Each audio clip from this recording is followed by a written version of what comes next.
నమస్తే, welcome to DTV news. నేను మీ anchor Rishi. ఈరోజు వార్తల్లోని అంశాలు చూద్దాం. ముద్రా యోజనకు 10 ఏళ్లు పూర్తయిన సందర్భంగా ప్రధాని మంత్రి నరేంద్ర మోడీ పలువురు లబ్ధిదారులతో సమావేశమయ్యారు. ఈ సందర్భంగా ఆయన మాట్లాడుతూ ముద్రా లబ్ధిదారులలో 70% మంది ఎస్సీ, ఎస్టీ, ఓబీసీలే గ్యారంటీ లేకుండా 33 లక్షల కోట్ల రుణాలు అందించాం. 10 ఏళ్లలో అనేక కలలు నెరవేర్చాం. ఈ స్కీమ్తో ఎంతో మంది జీవితాల్లో వెలుగు నింపింది. దీనిని సద్వినియోగం చేసుకుని జీవితాలను తీర్చిదిద్దుకుంటున్న వారందరికీ అభినందనలు అని ఆయన వ్యాఖ్యానించారు.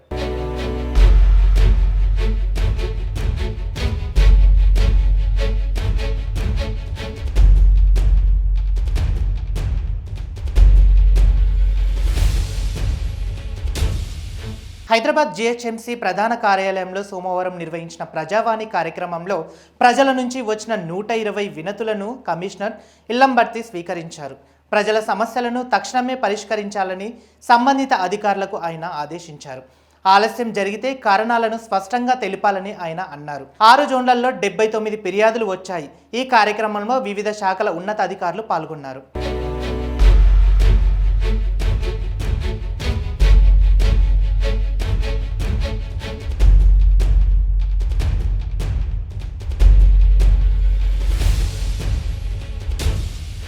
రాష్ట్రంలో డ్రగ్స్ కేసులు 8,222 మంది నిందితులు పరారీలో ఉన్నారు.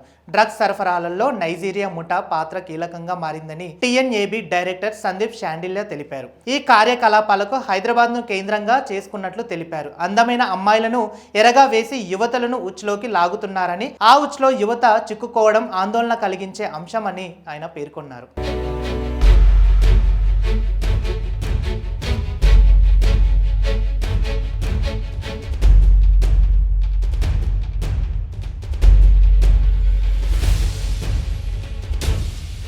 తెలంగాణలో రాష్ట్ర ప్రభుత్వం అందిస్తున్న సన్నబియ్యం తీసుకుందాం అనుకున్న రేషన్ లబ్ధిదారులకు డీలర్లు షాక్ ఇస్తున్నారు. కొన్ని జిల్లాల్లో షాపులు ఓపెన్ చేయడం లేదు, మిగతా చోట్ల టైం పాటించడం లేదని లబ్ధిదారులు ఆరోపిస్తున్నారు. దీంతో రేషన్ షాపులు ఎప్పుడు తీస్తారనేది లబ్ధిదారులు వాటి చుట్టూ కాళ్ళ కరిగేలా ప్రదక్షిణలు చేస్తున్నారు. అధికారులు దీనిపై ఫోకస్ పెట్టాలని కోరుతున్నారు.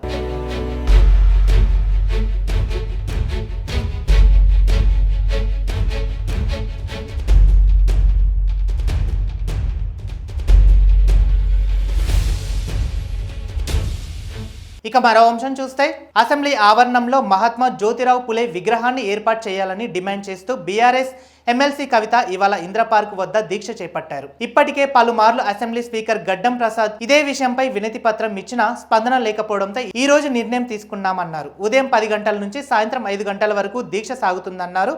ఈ దీక్షలో బీసీలు పెద్ద ఎత్తున పాల్గొనాలని ఆమె పిలుపునిచ్చారు.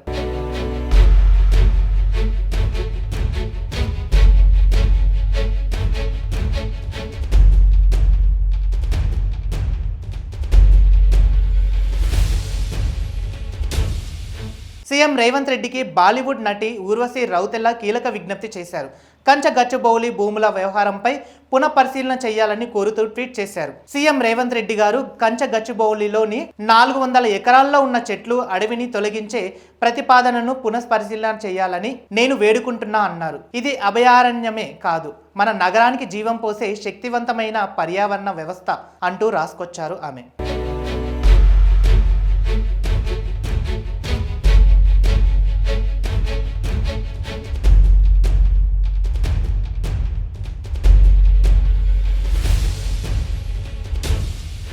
ఇక మరో అంశం చూస్తే, తెలంగాణలో త్వరలోనే స్థానిక సంస్థల ఎన్నికలు జరగనున్నాయి. స్థానిక సంస్థల్లో టికెట్ ఆశిస్తున్న వారికి కాకుండా పార్టీల్లో 10 ఏళ్లుగా పైబడిన పనిచేసే వాళ్ళకి నామినేటెడ్ పదవుల్లో అవకాశం ఇచ్చే ఛాన్స్ ఉందని సమాచారం. దీన్ని బట్టి నామినేటెడ్ పదవులు సీనియర్లకే అన్నట్లుగా సంకేతాలు వస్తున్నాయి. ముఖ్యంగా మార్కెట్, ఆలయ కమిటీ చైర్మన్లను, డైరెక్టర్ పదవులను ఎక్కువగా డిమాండ్ చేస్తున్నట్లు తెలుస్తోంది.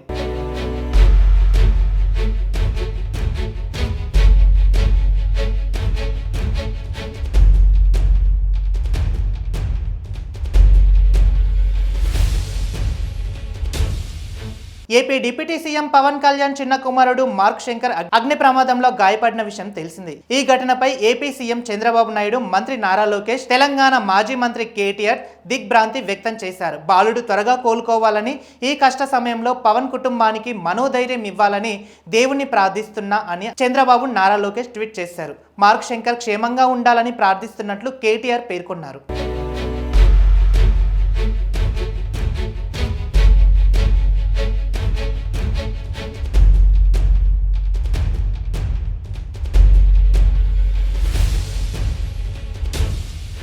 ఆంధ్రప్రదేశ్ డిప్యూటీ సీఎం పవన్ కళ్యాణ్ చిన్న కుమారుడు మార్క్ శంకర్ అగ్ని ప్రమాదంలో గాయపడిన ఘటనపై వైసీపీ అధినేత జగన్ దిగ్భ్రాంతి వ్యక్తం చేశారు. ఈ ప్రమాదంలో పవన్ కుమారుడు గాయపడ్డాడని తెలిసి షాక్ అయ్యా.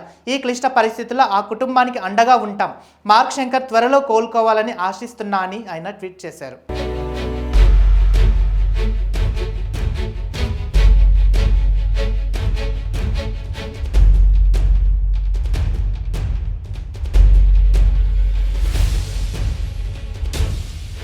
ఇక మరో అంశం చూస్తే తెలంగాణలో ఇవాళ రేపు ఉమ్మడి వరంగల్, ఖమ్మం, నల్గొండ జిల్లాలో ఈదురుగాలులతో కూడిన వర్షం కురిసే అవకాశం ఉందని హైదరాబాద్ వాతావరణ కేంద్రం తెలిపింది. ఆయా జిల్లాలకు ఎల్లో అలర్ట్ జారీ చేసింది.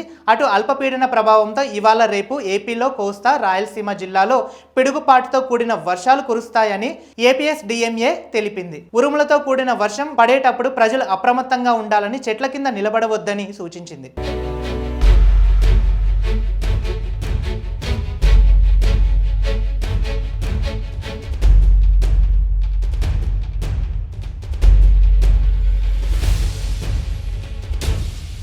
తిరుపతి వెళ్లే ప్రయాణికులకు రైల్వే అధికారులు స్పెషల్ ట్రైన్ ప్రకటించారు. మే 23వ తేదీ వరకు వారానికి 2 సార్లు ఈ ట్రైన్ సేవలు అందిస్తుంది. చెర్లపల్లి నుంచి 07017 శుక్రవారం, ఆదివారాల్లో, తిరుపతి నుంచి 07018 శనివారాలలో నడుస్తుంది. మల్కాజ్గిరి, కాచిగూడ, జడ్చర్ల, మహబూబ్ నగర్, డోన్, కడప, రేణుగుంట స్టేషన్లో ఆగుతుంది. చెర్లపల్లి నుంచి రాత్రి 9:35 తిరుపతి నుంచి సాయంత్రం 4:40 బయలుదేరుతుంది.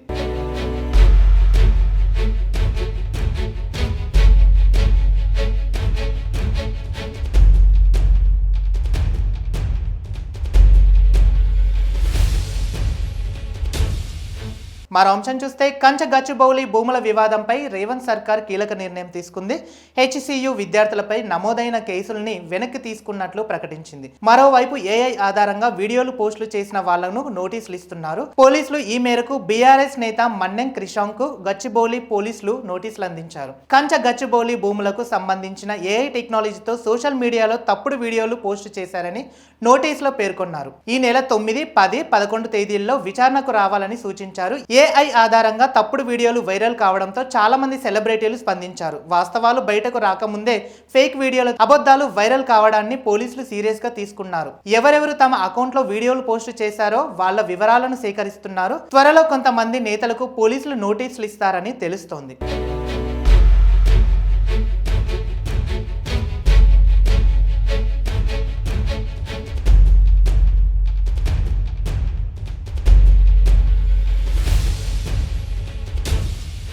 అచ్చే దిన్ కోసం ఎదురు చూస్తున్న సమయంలో కేంద్ర ప్రభుత్వం ఒక్క రోజుల్లోనే హ్యాట్రిక్ కొట్టిందని బీఆర్ఎస్ వర్కింగ్ ప్రెసిడెంట్ కేటీఆర్ సెటైర్లు వేశారు.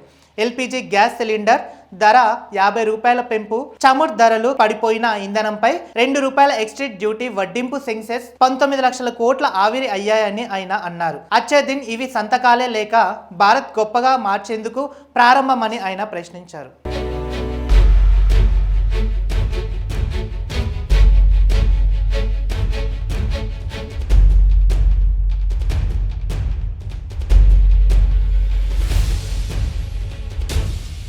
ఇక ఇది ఇవాల్టి బులెటిన్ న్యూస్. చూస్తూనే ఉండండి DTV.